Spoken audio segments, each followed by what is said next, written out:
2019, I ran my first ultra, which was the Caney Fork 40. It was a 40 miler way out in the plateau by the Caney Fork, and it was in August, and it was brutal. It was really hard, but I did really well in it, and I was like, all right, what's next? And that kind of, after pushing to that point, I was like, whatever I think I can't do or tell myself, oh, that's as far as I can run, that's just bullshit. I know that the human body, and now especially having met so many people that do these things that are far more incredible than what I've done, like it's like we are capable of doing some wild stuff if we're willing to put in the work for it. There has got to be more than this. Jeremy Lister, I'm so excited that you're here, man. This has been a long time coming. This has been. Thanks so much for having me. No, my pleasure. And I wanted to say, I was thinking about how to kick this one off, and I was like, when I moved here, it was probably 19 or 20 years ago. The name that I heard everywhere was Jeremy Lister. This guy was like at the top of the game, and I feel like you still are, man. You just had another sync in a show. Like you posted about that a week ago, maybe. That's about as fresh as fresh can be. Last week. Surprisingly enough, there's the Grey's Anatomy, despite not having any Greys on the show, it's still airing and thriving. That's crazy. And it's still an outlet for it's sync still a great songs. show. And like, they're really nice to singer-songwriters. And, The legacy continues because I say that because right around then, which like I said, it was 20 years ago, Grey's was one of the premier avenues by which a hopeful singer-songwriter might kind of break. Yeah. And you could arguably say that like Brandi Carlile had a huge break with Grey's. She had that closing, her song, The story? The story was like the closing sequence on the season, that. on the season finale of that particular year. Yeah. And I mean, apart from her phenomenal talent and it being an amazing song, Carney had one of those too, Carney had some big songs on there. You've had some big songs on there, not just one. Yeah. So that's great to know that it's alive and well and that outlet remains. Yeah. For people who don't know, sync, we might say this again, but like a sync is a song that kind of shorthand term for a song that you would hear on a TV show or a commercial. You call it like a sync license, and we in the know just call it a sync. Syncs. But you've had quite a storied career. Also, one more quick trip down memory lane is that you were. I did this song called My Little Life. This is like 10 or more years ago. Love that song. Thank you. And for the video for it, I just had all my friends play my ukulele and sing a little verse. So there's an old clip of Jeremy Lister sitting on his front porch here in East Nashville. I think it's over. Was it my porch at the time? Your porch at the time. Yeah, exactly. All of us. I'm really excited to talk to you. And I thought that maybe we could kind of just do a quick origin story, like why you got into this, a little bit of your background, and then kind of go from there. Sure. So there it is. So I grew up in Mississippi, son of a preacher. And, pretty conservative upbringing, couldn't listen to certain things, but I was, singing in church. My mom always sat like on the second row of the second pew in the church. And I was sitting next to her, and she was always singing the harmony lines. She was singing the alto line. And so naturally I would just listen to her and like just sing what she was singing. So by the time I was auditioning for children's choir, You had an ear I was just singing harmony without knowing what I was doing. Her father, my granddad, was a pretty famous Southern gospel singer. He was in a group called the Blackwood Brothers, and sang with the Stamps and sang with Elvis a bunch. And wow, he was inducted into Dollywood's Southern Gospel Music Hall of Fame. Bill Shaw is his name. That was his name. He passed away a few years ago. That was your mom's dad? Yes. Nice. So I grew up around like just harmony and singing, and had a strong inclination to it, and had a really good voice at an early age. And then was a band nerd, choir nerd, in Mississippi. Got picked on a lot, got a lot of bullying because I was the nerdy little artsy kid. This is like small town Mississippi or Oxford? It was like suburbs of Jackson. Okay. But we grew up a bit more in the country. So I kind of had my escape, and I had my choir kids and my band hall kids, and those were my people. And then everyone else I was like a little bit nervous and anxious around. But So you didn't play sports growing up or anything like that? my first audition for sports, I tried out for soccer. And little did they know, and little did I know, that I'm actually quite the athlete. But I was really small, and I have ADHD. And the coach was saying something and giving us a big pep talk, and I was looking at a squirrel or a bird or something. And then without even knowing what happened, I was like, something hit me in the face, and I started crying. But he'd thrown the soccer ball in my face and like busted my nose, so I walked off the practice field and never to play a sport again after that. Yeah. Yeah, that's a formative experience. Yeah, man. There were some tough parts about growing up in Mississippi. Sure. Being a little sensitive musician. Kindly to misfits and outsiders. But I've met some of the best people in the world too, and there's a lot, like my love for nature and things that I got, from growing up there, and made some of the best friends that I still have today. And when did you kind of decide? When did you write your first song? Maybe that's a way in. Okay. I was always like sneaking away. My dad was, he had a guitar, but he was kind of particular about it. I could only play it if I was around him, but I would go sneak and like learn some chords here and there. And then I think my senior year is when I really got into songwriting. In junior high, my mom would let me listen to like the Golden Oldies station, and otherwise it had to be the Christian music. Yeah, and Christian contemporary. Yeah. So I heard the Beatles for the first time. I heard Hey Jude, and I remember it very clearly because I was just like doing like math work, and I was, Mom, who is this? She's like, honey, that's the Beatles. And I was like, I love this. And so they started getting me Beatles albums. And I became, because that was okay. Yeah, that was like early Beatles. Mom especially. was kind of a little bit more of like, let's let them celebrate Halloween and the other things. She was the more of the pop culture with some things. Sure.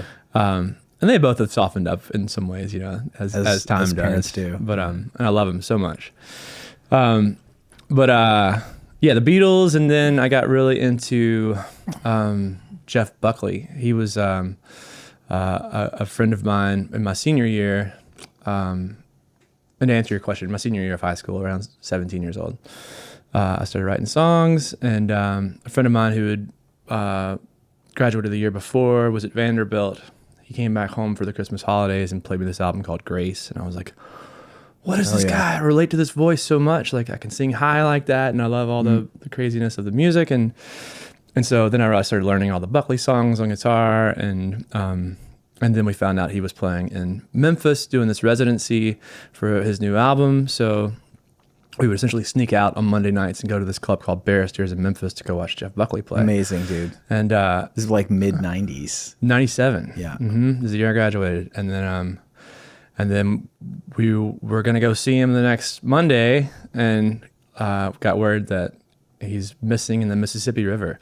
And so like we were glued to the TV for days, and then I think like 3 days later his body surfaced. Wow. We were like heartbroken. Front row seat to that tragedy. Yeah, it was crazy. Like we had like a little ceremony at a coffee shop we all frequented, and lit a candle and played Jeff Buckley tunes all night. Do you have a photo of that? Of that night? Yeah. Oh man, it'd be so cool if somebody captured that, just for you. I did get his autograph the first time we saw him. He was super nice.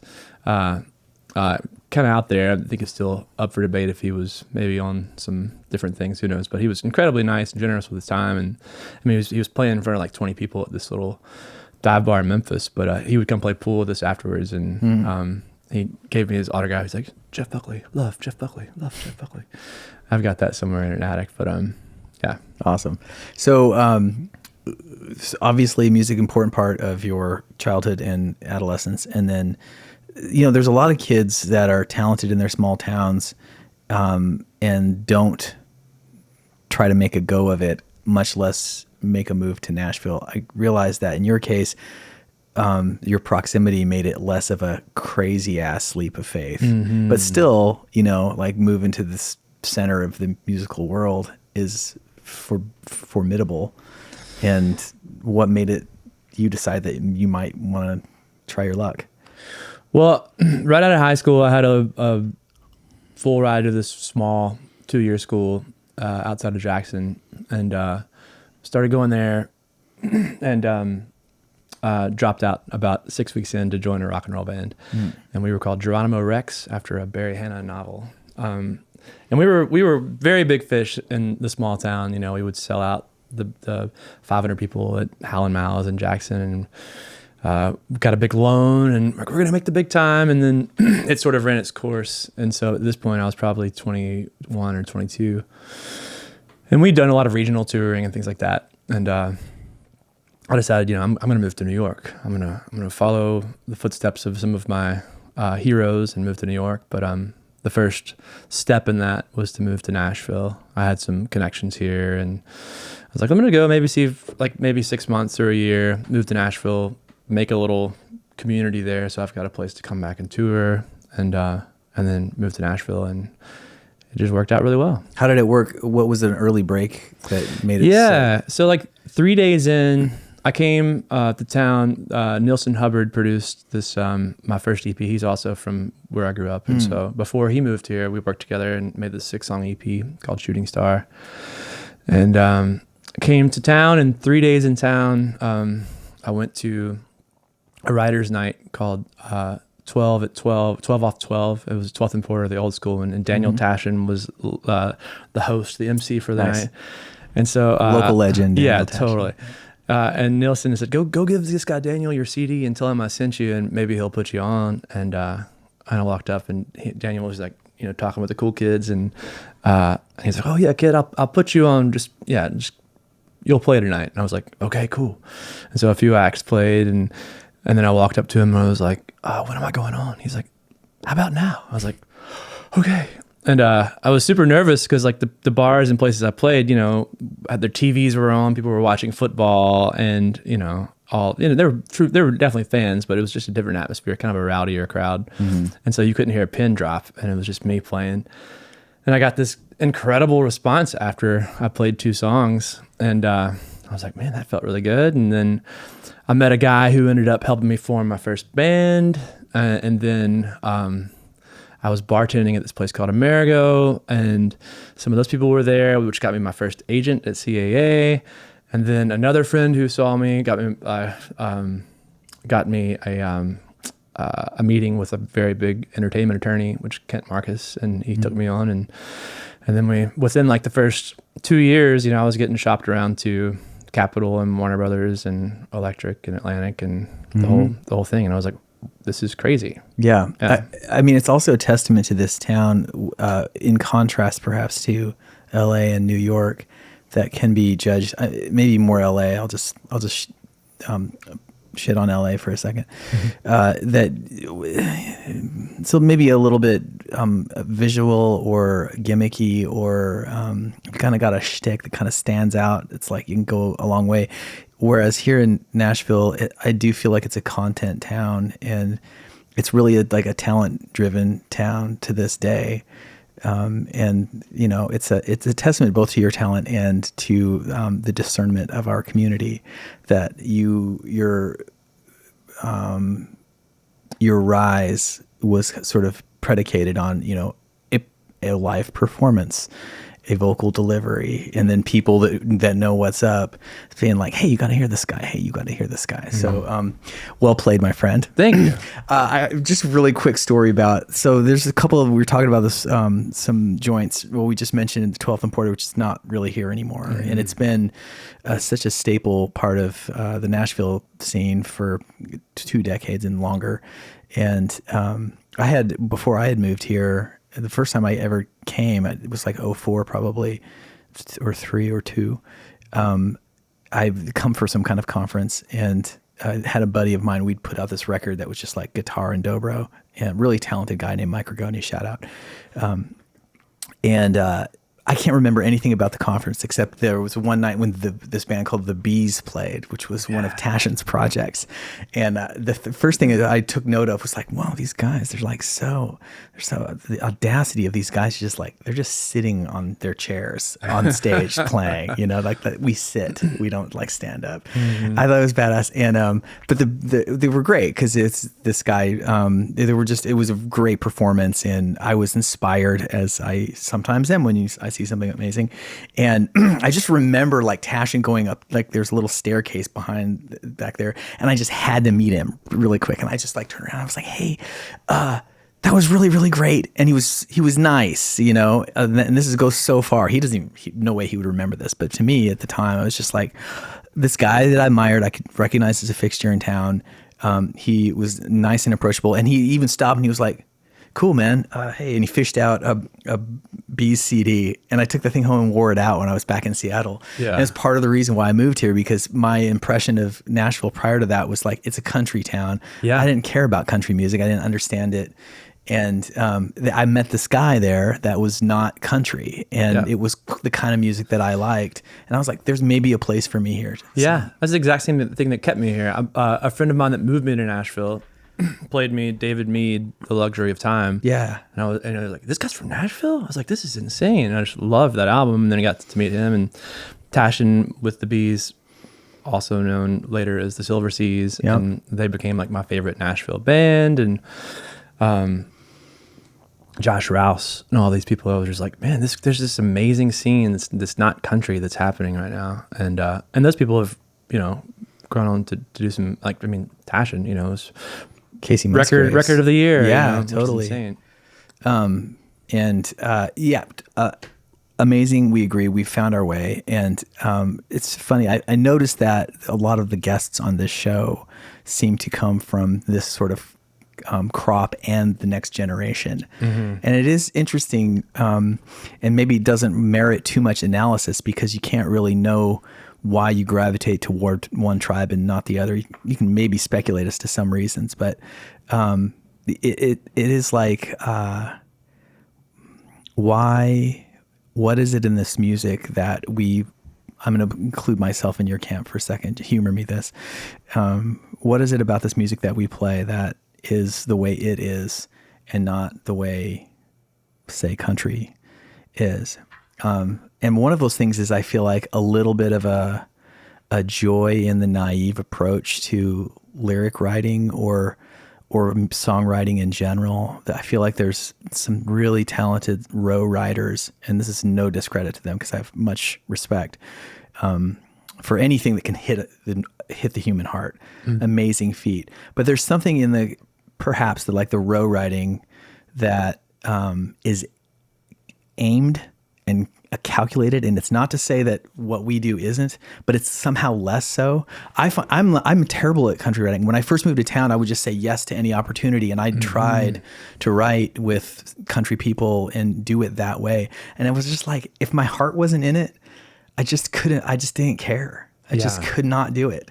I could not do it, And I don't know. Maybe that's just something I'm just kicking your way to respond to, like because you've done a lot of writing. I have tons of collaborative. A fair amount of country and pop. I'm a sucker for pop songs. Like, I love a good pop song. It's interesting. I wear a lot of different hats now, and I write for a publishing company in town called Big Yellow Dog, and just think the world of them. And they've got an amazing sync team, so I do a lot of stuff in that world. And then don't have a great list of like massive cuts, but I've got some cool cuts, from Alison Krauss at Union Station, and a bunch of, other Nashville or other people that I'm like, oh, this is really cool. I've got this cut. Yeah. But like, drop a few names. I mean, I'm better than Ezra, Alison Krauss. Gosh, you put me on the spot now. A few names. I mean, also the other side of what I do is I do a lot of background vocal work, and I'm fortunate enough, I saw your SAG-AFTRA distribution check, whatever, not the check, but the envelope for it.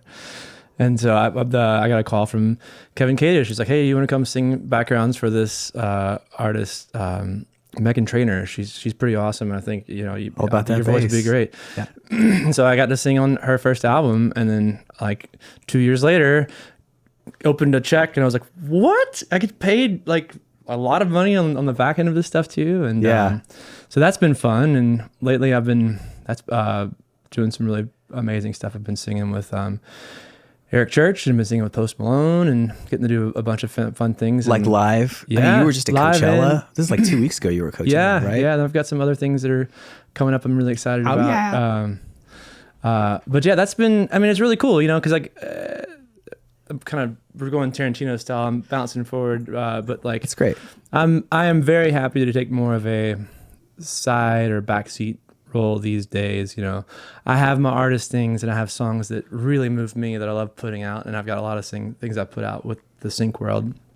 But I really just love singing with people, and like I know that I'm very good at singing harmonies and what I can do, and just sort of putting aside my little artist role and just kind of being a utility person is really fun. Yeah, the supportive role is great, man. Yeah. Like, you don't have to put up with a lot of the hassle of the lead person. I was having a conversation with Jill Andrews last night. We went and had dinner. Her and her husband and me and my wife went out and had dinner. And she was just talking about, I was like, I've been trying to find clever ways to go out and like make money as like on the road. Because we all know how tough it is bringing out a band and paying people. And I was like, I figured out how to do it. And she's like, what?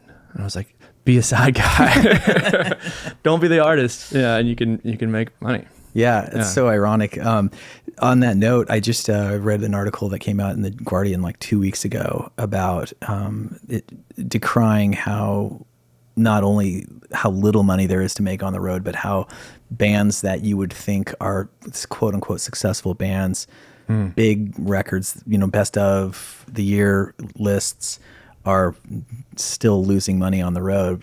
Even like bands that are selling out 2,000 cap rooms. Wow. And I'm just like not surprised. Yeah. And it is disheartening. And I'm actually like writing. I thought about that a lot because it made me sad about the future of live music, but it also made me reflect on my own way through this career, which has been somehow not entirely unsuccessful. And part of that is because of the house concert thing and my, people, I feel like artists don't know this, and it does require a certain facility for just staying on your business at all times. But when I was touring, there was a couple of years there where I was doing like 100 to 150 shows a year. I was just constantly touring, and I booked almost all those shows.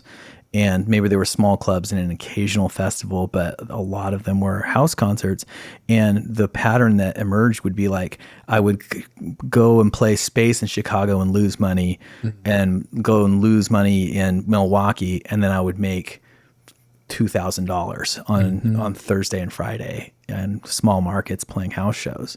And it was like, those years I was making $60,000 to $80,000 a year touring as a like completely unknown. My Spotify numbers right now are just like laughable, but it's just like a totally different way of thinking about it. And anyway, my point is that I'm writing this article as a way of like kind of just a message to kids that are starting out and just like wondering, how the hell do you even try to do this, as being like, here's a way. Yeah. And I love this because like there are many ways, and you draw on the thing that you do really well. Like you can do this any time of the day or night, sing harmonies flawlessly for anybody on planet Earth on the biggest stage. Let's like, give me the call, I'm there. Like, it's amazing power to have, an amazing card to play. Yeah. It's fun, like really opening that door too, is because like that wasn't what I really wanted to do, for my 20s and honestly most of my 30s, but like I'm getting to a place like where it's really fun to use what I have for other people as well, and I've been in bands and other things, but like there's also like a secret selfish part. It's like, well, I really just want to be doing my thing, Sure. And I'm still happy to have a small career in that too. But it's mostly just writing and working for other people. I kind of love it now. It takes a little pressure off too, Totally. And you still get to do the thing. Yeah. And also, you don't understand this when you're a youngster and you're going to play SNL or die, and nothing else matters. And that, I mean, I have that gene. And as you get older, you realize, oh, actually, you see, life is just the opportunities for fulfillment expand as you get older, and things that weren't as important when you were young become more important, particularly relationships. And so it's just like your career, which doesn't ever end, and your hopes for it become enveloped in other concerns too. And I remember resisting the hell out of that, and I didn't have like a decent relationship for all of my 20s and most of my 30s, because of the priority was the career, 1,000%. And to find something or somebody that replaced that in a way that wasn't like a compromise to the thing that I thought that I wanted, but a complement to it was a surprise and an amazing thing. So I'm trying to say is that like I can relate. I really love playing my career. I like, but I also really value my wife and my life and my health, and my sanity. And it's also like there's a part of it's like, well, my motivation a little bit is different now too. It's like it's fun to see your name in lights, but also you see your name in lights enough times, it doesn't, maybe it just it's like there it is again. That's cool. And what becomes more fun is the actual doing of the thing. And then now I'm at a little place. I'm like, I love music and I love the arts and I love the misfit weirdos. And what can I do to lift this all up? And part of that, that's part of the reason for this thing. So my bigger point was just to say that's like the, priorities change. That's nothing new to say, but. No, I'm with you 100%. Like we've talked a little about this earlier and just in general, but I came into a stark reality in 2015, which was like, I'm done with this. I'm done with living the way I've been living, and that meant giving up music for a couple of years, almost 3 years or so. And the amazing thing about that is, since I've kind of come back into it, and now my career in a lot of ways is doing better than it ever has been. Definitely financially, and honestly, just in a lot of ways. Priorities have shifted in a very healthy way, to where when I moved here, music was the top of the totem pole. It was like, I'm doing this, and this is you're with me or you're not with me, but I'm going this way. Sorry, folks. And the same thing, lots of relationships suffered, and due to other issues as well. But that was a big one. To now, where when I quit music and I quit a lot of other things, I became a trash man. I had a little pickup truck, and I was on this little tackle handyman service, and I would go pick up people's junk after their parties or something they were throwing away, and I would take it to the dump. I had a deal with the guy at the local dump on Trinity. I'd buy him a pack of smokes, and he would hook me up with going in and out of the dump. Hilarious. Stuff. And I was happy as hell. A black market garbage guy. Yeah. And I was like, man, this is great. I know what I'm doing. I'm going to pick up this. This is point A and this is point B. This is what I'm doing for work. Yeah. And like, I'm outside. I'm working with my hands. And then like so many things in my life started shifting. And then community became so important. And then my spiritual life became so important. And now my family, those are like the foundation of everything. And music sits right in the middle, and career, and I can get away from that. I can get into workaholism or caught up in Spotify numbers. Like, oh gosh, like look at these numbers, then look at this number, and that never leads anywhere good for me. But the less I worry about that and get into just chopping wood and carrying water and doing what I can, and also keeping my priorities right, like my life just continues to blossom. Can we talk a little bit about that with a prompted to this shift? I don't know if you feel like comfortable with. Oh, because you're about to celebrate 9 years sober, I saw. I just did, yeah. April 26th was 9 years, no drinking, man. No drugging. Amazing. Yeah. I don't know anybody who's done anything for that long. Except be married, I think maybe. Congrats on that. And Thanks. what was there a hard and fast, like the classic rock bottom story? What prompted you to just be like, you know what, I gotta not do this anymore? I knew it was problematic. Drinking was the first thing. Pretty early on, like even at 19, before I was 21, I was, getting in trouble. I never got arrested, which blows my mind, but lots of interactions with the law, and I blacked out, drove a bunch, and got pulled out of my truck in Mississippi when I was 19 from blacking out and driving 20 miles and passing out on my horn. And and that was kind of a sign. Oh, maybe you have a little problem with this. And then, but it was like I was a binge drinker, so I would go several days and not drink, and then I would do something. But what was wild about it was I just have a lot of energy and anxiety and stuff like that, and I've dealt with anxiety and depression all my life. But drinking was just the cure for that. I mean, I called it my medicine forever. And when I would drink, I would have some small consequences, but I would have a lot of amazing consequences. I would get courage to kind of show up and sing my face off, or go up and schmooze with people after a show. And I moved to town in Nashville, and was drinking pretty heavily then. Was also a bartender, and things just kept getting better. And like a big part of Nashville too is going out for drinks. And so all the, the business meetings, I was kind of a bit of a wild card, but I tried to be a good person and keep it under control. Home life at the time was, not good. I was married at the time to a girl I went to high school with. Mm-hmm. And she was the first person to tell me, hey, I think you're an alcoholic. Like when I was 22. Mm-hmm. And I was like, nah, I'm just a rock star, and then eventually that relationship did not end well. Fortunately, we were on good terms these days, and I've made amends for some of my drinking, all the things that come along with that. But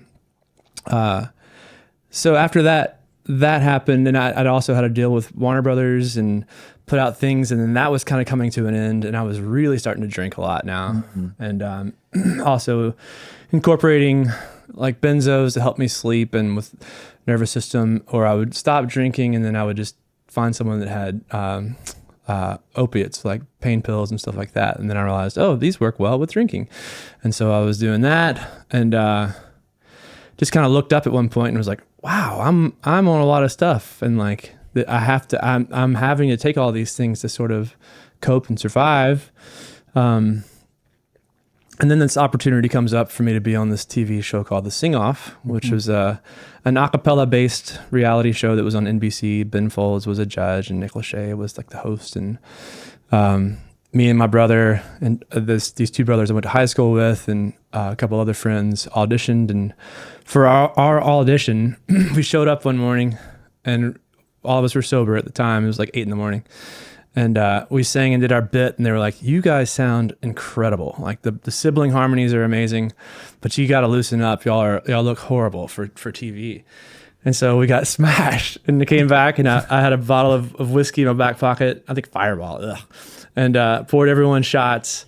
And they were like, who the hell are these guys? A cappella singers, and they're bringing in shot glasses, and they loved us. And then our persona on the show. Wait, that happened like at the same sitting, like you went and tried sang beautifully. The morning we had an audition. They were like, you gotta come back. We're gonna give you one more shot for this. Okay. Loosen up, Same come day. back and like wow us with your What, an hour later or? No, it was all day. So we went and got several drinks, went and rehearsed again, and like had like a whole choreographed thing we worked up. And then at 4 that day we came back nice and saucy, and yeah, they loved us. And like our whole persona was the good old drinking more boys. Reinforcement. Exactly. Lifestyle. So like my identity had gotten kind of caught up in like, oh, this is the reason I'm succeeding, but this is also the reason that I'm failing. Yeah, exactly.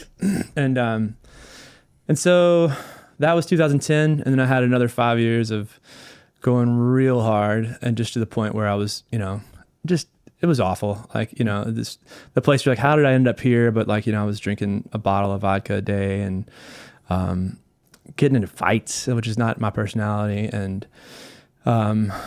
making just poor decisions. And then I started ending up in the hospital like every couple of months, thinking I was dying because my nervous system was shutting down. And then I went to the doctor and they said, "Oh, you have pre-cirrhosis of the liver." And I was like, "Oh, this is not good." And at that point I'd gotten so depressed with everything too. I was like, I deserve all this. I might as well just go the slow motion way out here. Yeah, sure. And we were on tour with the Sing Off tour. It was, it was a big, huge production, 3 groups from the TV show, several buses. I remember seeing all about it. Yeah. And we were out, and it was every week or two they were having to call. I was either having to go to the ER or they were having to call someone in because I was having full-on panic attacks and I was bloated and looked just horrible. And I wasn't eating at this point, and I was having some crazy reactions to stuff. And then finally went to see a doctor, and he kind of came in and he was like, "You want the good news or the bad news?" And I was like, "Bad news." And he's like, "Well, you got about a year to live, buddy. And you want the good news?" And I was like, "Sure." And he was like, "It could be a lot longer if you make some different decisions." And I think I was sober enough to hear that, and I was like, "All right, well, what do I do now?" And so I went to the tour manager for the whole tour, and I was like, "He's recommending I go to rehab and stop drinking, and but I know if I leave, this tour is going to be, I mean, what are y'all going to do?" They're like, "We don't know, but we love you. We'll support anything you want to do." And I was like, "You know what? Just make sure I have a bottle of vodka for the next 2 months, and when I get back, I'm going to sober up." And I also kind of I had decided, if I die, I deserve it. I die, But if I make it for 2 months, I'm gonna stop drinking and drugging. And I did. I got through the rest of that tour. It was miserable. Every day felt like a prison. I would get up. I would wait for everyone to get off out of their bunks in the bus, and I would just shake violently and get to my bottle and just pour a drink, and then try to get the first one down, and I go throw that one up, and then second one I'd usually throw that up, and then quickly I would do several shots just to kind of stop the shakes, and then try to maintain so I wouldn't be too drunk on stage, which people were like, I was going full on Vegas Elvis on stage at this point. And people were emailing the group saying, "Get this guy help." And but that was every morning, it was the same thing. And I was like, "This is awful. This is awful." What about when you find that first day when you kicked it and you're 1 day sober? One day sober was that? probably the worst day of my life, because I had a full 3-day detox, and it was miserable. So we played the Ryman, and then I played this Lightning 100 block party with American Hotel, which was a rock group I was playing with at the time. So we'd finished, and I'd been drinking something, and I was like, "That's it." And that was April 25th of 2015, and went home, had a solid buzz, and then I was like, "This is gonna suck," because I'd been through some detoxes before. Every morning in essence was a little mini detox, but I opened up my computer and I put on Ken Burns' The National Parks. I don't know why I picked this documentary. Very wholesome choice. Yeah. And so for the next 3 days, I was in a fetal position, dry heaving and oh my God, shitting myself. And and I was like, "I think I'm going to die. I'm going to die." And fortunately, first off, let me preface, if you're having anywhere close to these symptoms, go to rehab and go get a proper detox, because I really lucked out. But a friend had given me a few. This can be a lethal experience. Most definitely. Yeah. And so when it got where I really thought I was died, I would take just enough of a Klonopin to slow my heart rate down a little bit. But made it through, and I watched the Ken Burns documentary on rehab, and by day 2 of that, I was like, if I live through this, I'm gonna change my life, and I'm gonna go hit all these parks and do all these things. And so one of my big things, Moab and was I'm gonna hit all the national parks, and so I'm halfway there. I've hit I think 35 now. And congrats, man. So it's 3 days of that, and then I would say day 4 of that felt I had a lot of gratitude. I was still alive, and I was also terrified. I was like, I don't know how I'm gonna live without drinking. Yeah. That's where the real work probably begins. Yeah. And also that's attached to your uncertainty about your future in music. And also you had built up, your whole career was predicated on your ability to go out and socialize. And that was predicated on your ability to drink in order to do that. So how are you going to do all of these things? It's very scary. So my guess is that part of the reason why you sort of pulled back from the music business 100% and just did something really predictable, which you call being a garbage guy, was because it's like, okay, here's my assignment. It is clear. I'm like not even going to worry about music for the time being and just get from point A to point B and get through another day. Yeah, man, that's the Lord's work right there. Ground zero. Yeah, it was wild. Like I also like had my, I called it my boot camp. I would go out once or twice a week with most of my friends were, bar regulars. And, I would go out with them and I would close the bar down, drinking soda water. And I would just be like, oh my God, I cannot wait to be out of here. But I just wanted to prove that I could go to bars. Also a horrible idea. Like if you're freshly sober to do that, I don't know. My brain is special, I guess, but a bit masochistic in a way. But I would go home and it would be like 3:30 in the morning and I would just chain smoke and I'd be on a exercise bike, just trying to get rid of my anxiety from the night. And I was like, okay, I got to do something else. Like I've got too much energy and anxiety and I can't do this on my own. And so then after like a couple of months of being sober, I started doing the recovery outlet stuff. And that's been a massive part of my life for the last 9 years. Well, let's talk about that because that was very sad and also miraculous, to be honest, that you made it through that part. And how many people do we know that faced with a bottle of vodka a day lifestyle aren't able to climb out of that pit? So there, but for the grace of God go we. But now you're like in this crazy place. You brought me peanut butter balls from Urban Juicer and a fresh juice, which I have somewhere in the house. I'm sure to show off this today, lifestyle. Gosh, look at this guy.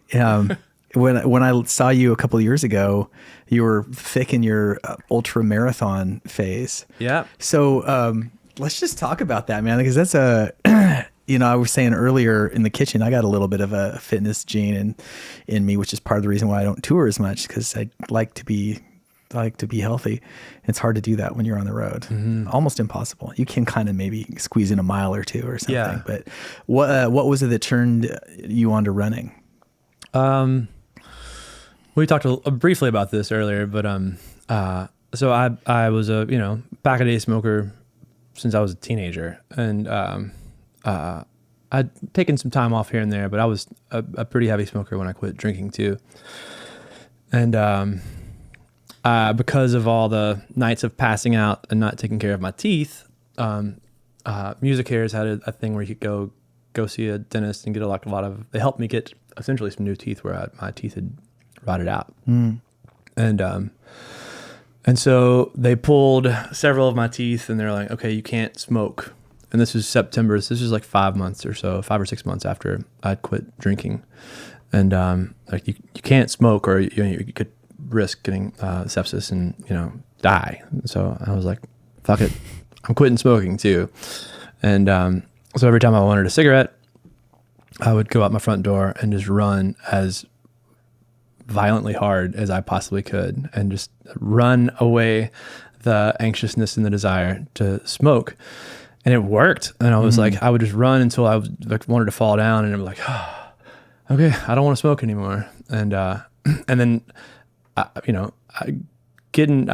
quitting smoking was in some ways harder than anything else I've ever had, to quit, because it's highly addictive in a lot of ways. And just that habit and all the things you pick it up with, from coffee or reading in the morning to nighttime, especially for me. So I was running a lot, and I was, I wasn't really paying attention to how far I was going, but like by the end of the first week, I'd run my first block, or maybe I'd run my first mile at that point, like consecutive, like ran for a mile, and I was like, holy shit, I just ran a mile. This is crazy. And then I remember some old friends of mine, Perrin Lamb and Court Clement. Court's now my guitar player too. He was then too. But Perrin's dad was a running coach. And so we all went running one day, and I just took off as soon as, we started going. And they're like, what are you doing? And I was like, I'm running. They're like, slow down, man. Like, you got to pace yourself. We got to run 5 miles today. And I was like, okay. And so I just started like slowing down with them. And I was like, oh, I can run really far if I slow down a little bit. And he's like, you need to train for a race. And so I signed up for the Tom King half marathon, and I found out later that Tom King was like a pillar in the recovery community, which is a real fun little wink and nod from the universe, I think. But I really nerded out on like the whole training program, and I was like, I had a time. I was going to beat an hour and 45-minute half marathon. And so like I would go out, and I'd gotten into some more Eastern philosophies and would go out and meditate in Shelby Park. And I was like, my anchors while I'm running will be the train bridge and the pedestrian bridge. And so if I see those things, like I'm going to really get into my breath and like the reason I'm out here. And this is all about me taking care of myself and leaving those demons behind. And it was a beautiful time. And then I just crushed that race, and I was like, I'm hooked. Mm-hmm. And then a couple of years later, in 2017, I ran my first marathon. And then where was that at? It's the Rock and Roll. Yeah, it was here in town. Spring or fall? It was spring. Nice. Yeah, we did the fall when we did it. So, nice. Yeah. I've done I think that half before, but and then being so you ran this marathon. We're gonna have a point of contact and then another point of departure as you pass me by. But that was when I did my marathon, and as I ran a lot. At that time, but it was always like 5 to 7 miles, but daily maybe. That's very healthy. Yeah. And then picked up we decided we were going to do it X months away. So I just trained, I just did what it said. And the farthest I think you ever run is maybe 18 miles. And it did suck. I remember we did it in Savannah. We were traveling. I was just like, God, when is it going to be done? But that still was nothing compared to the actual marathon of 24 miles. And I just remember that the last 6 miles was like pretty surreal of just being in a strange place of pain and determination and resignation, because it was like, I'm not going to not do this. We made it. You hit like 19. I felt like 19, 20 miles. That was like the hardest. Because you're still far enough away that just still seems like forever. Yeah, 18 to like 23, and then you're like, okay, I can run another 3 miles. Yeah. So, but what prompted you to go farther than 24? Because that is a new area of insanity. Prompted is a strange word. I am an alcoholic and an addict, so give me more of something that I like, and that was, I guess, that was it. And when I first started running, even before I'd run my first half, I was already getting into it. And some friends came over to my house, and they were like, we just saw these people that were running a 50-mile race in Shelby Bottoms. And I was like, you mean 15? And they're like, no, they said 50. And I was like... The first time you ever told me you ran a 50, I said, oh, 15? Yeah, and that's what I was like. I was like, no, you don't understand. In Greek mythology, a marathon died at 26. Like, people don't run that far. And then I was intrigued, and I still kind of didn't believe it. And then after my half marathon, I ugly signed up for this relay race from Chattanooga to Nashville, the Ragnar relay race. I have them all over the country. But I met this guy named Jason Thinnell, and he was running for what 2 people would run for, because one of the people dropped out. So he would do like 7 miles and then 18 miles in a stretch, and I'd be like, and then he would have to run later that day, and I was like, how do you do that? And he was like, oh, I just ran a 100-mile race, last month, and I was like, 100 miles, what? And so part of me was like, okay, that's impossible. I'll never be able to do that. But like, my little competitive and addictive brain was like, if I ever can do that, I want to do that.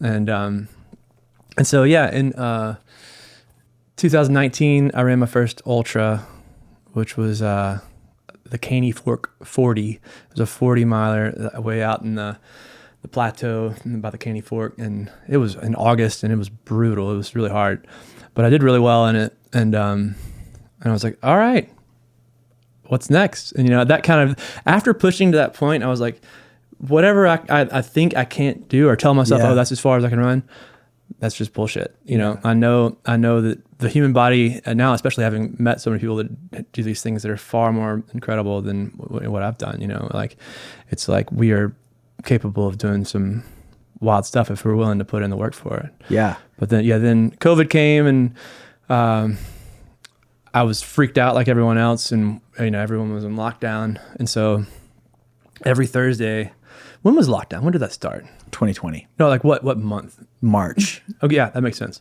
So every Thursday, I would run an ultra. I would go out, and I think it started at like 27 or 28 miles. And then the next Thursday, it was 29 miles, then 30, then 31, then 32. And I was coming up at that point on my 5-year sobriety milestone. And so I was like, I'm going to run 50 miles for my 5 years. And so I had friends make signs all through Nashville. I ran all over Nashville, and I would just kind of have my phone handy, be like, all right, I'll be by your porch in 2 minutes. And so, everyone in their family would come out, and you're like, go Jeremy, go. And it was so sweet. I get emotional thinking about it.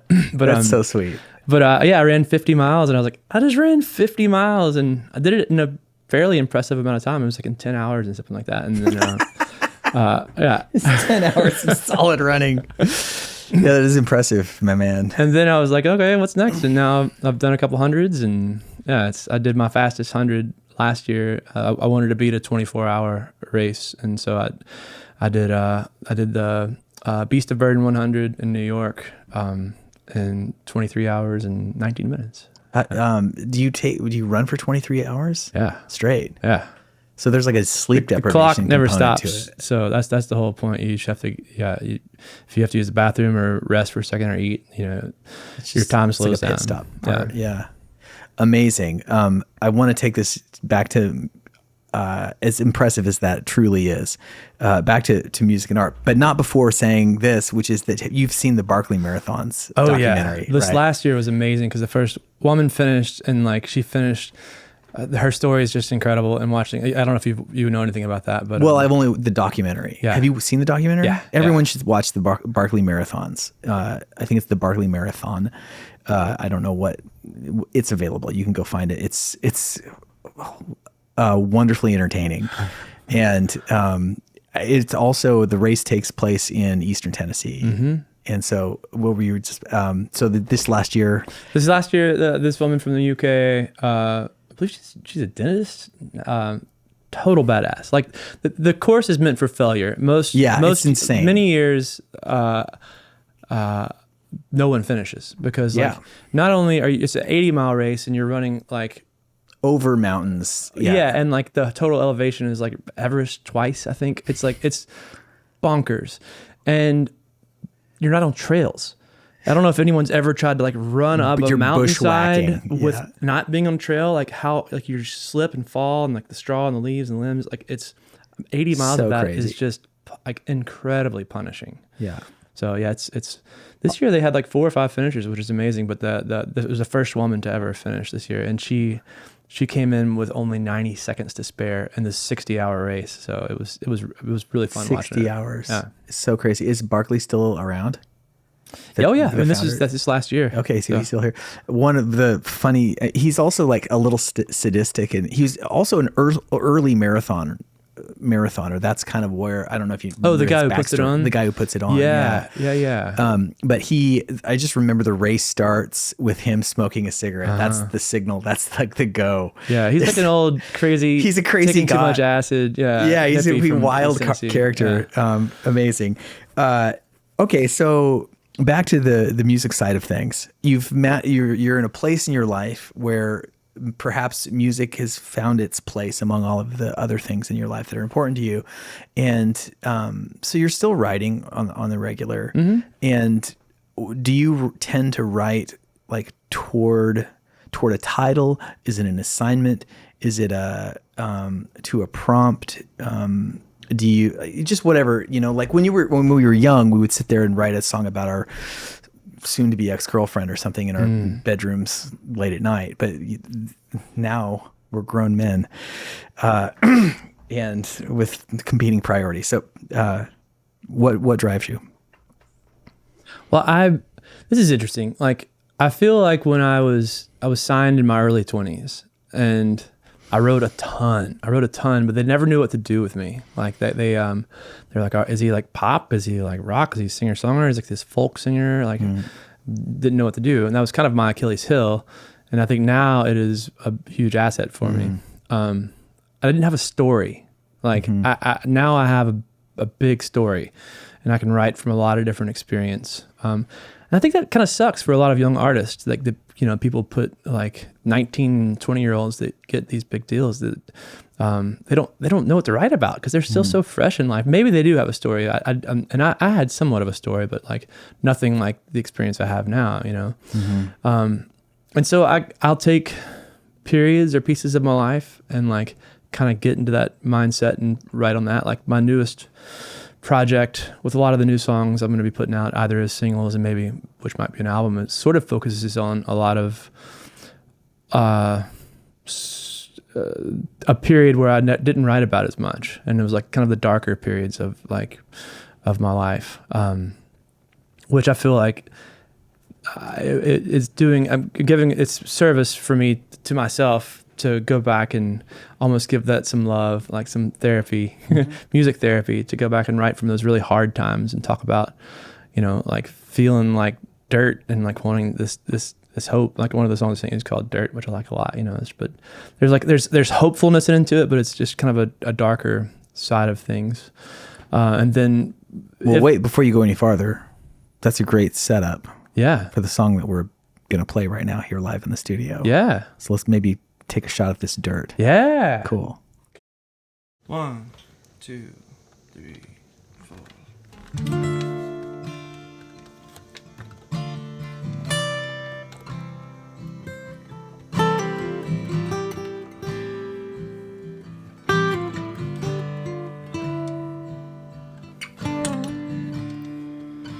A mirror of silver, you see yourself in.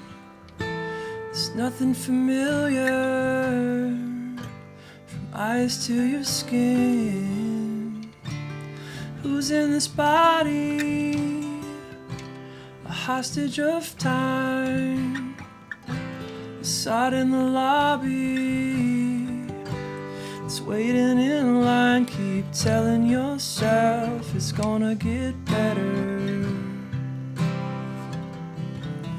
Keep telling yourself it's gonna get better. Keep telling yourself it's gonna get better. The flower has to grow from, flower has to grow from dirt.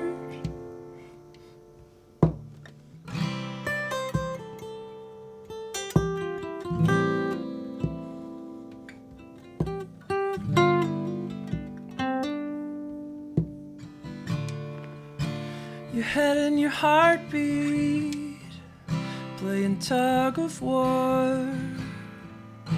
Keep hoping the drum beat gets you out the door. You're taking your vitamins, you're showing your smile, but a lonely violin is playing all the while. You keep telling yourself it's gonna get better. Keep telling yourself it's gonna get better. Keep telling yourself it's gonna get better. A flower has to grow from, a flower has to grow from dirt. Maybe the light will heal the hurt. Maybe the words will find their verse.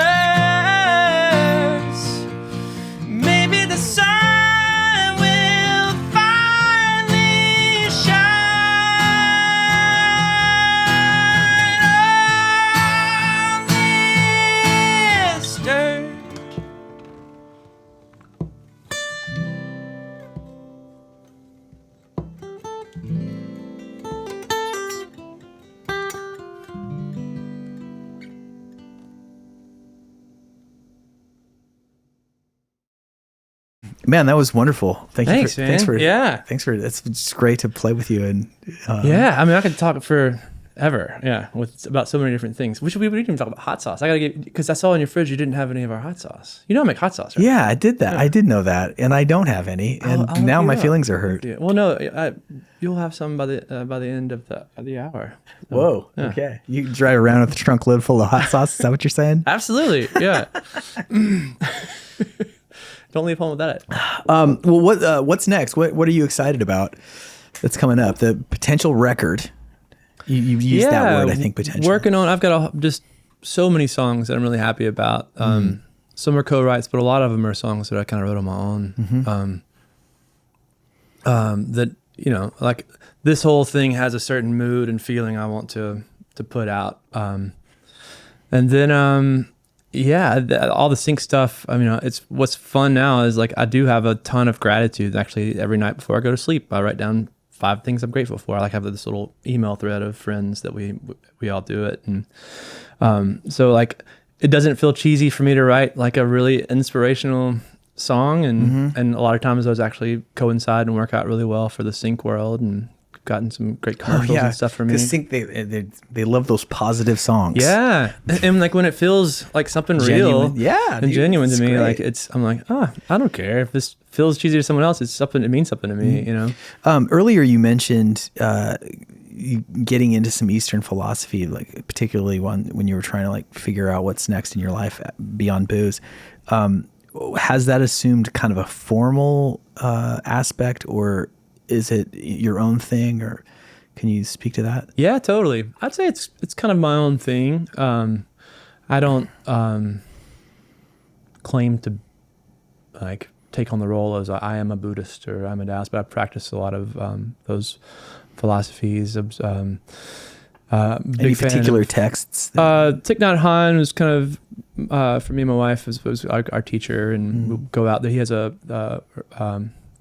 guess his group, his Sangha has a monastery in Mississippi called Magnolia Grove. Beautiful spot, like a lot of Vietnamese monks kind of run it. And so we would go out there and do the Noble Silence for a few days. And it's been since COVID since we've been out there last. We actually did like a little online, like bring in the new year meditation with them a couple years ago.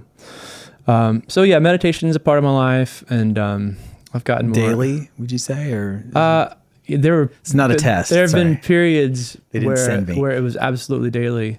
It's funny. I was actually talking with a friend and peer of mine the other day, and it's been my little inner 14-year-old has been taking over a lot of the mornings. I'm just like, I'm not gonna meditate today. So it's been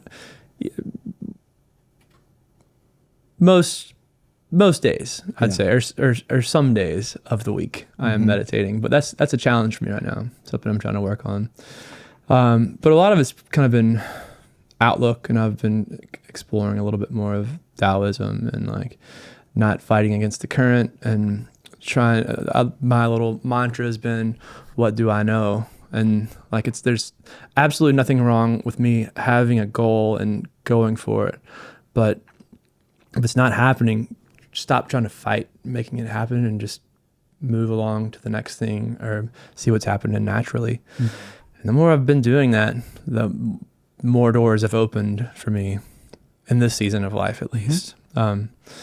So yeah, that, and like I love, I mean, I'm in recovery in a couple of different outlets with that. And is that a weekly thing, or is it? Yeah, a couple times a week. I pop into different meetings, and I also have someone that mentors me, and I mentor quite a few people as well. And so I'm having people over at the house, and we're doing book studies, or we're just talking life and where we're at and how we can be better and better people, and also to not let our emotions control us as much. And that in a way has kind of been a huge part of my spiritual journey. I was going to say, like, what an extraordinary spiritual community. Yeah. The recovery community. And I feel like it exists under the radar for those who aren't in it. I don't, it's like I'm oblivious to this whole world that you're all in. I'm a little jealous. I mean, there's something for everyone. Yeah.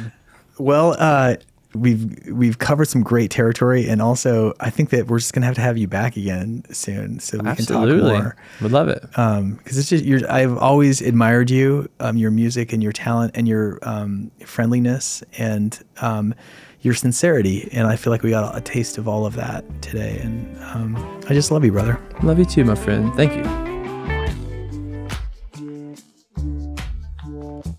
Hey, thanks for watching. Go ahead and click here to like and subscribe. You can click right there to watch another video, or click here to watch a playlist featuring the songs of the Morse Code Podcast. Okay, thank you very much.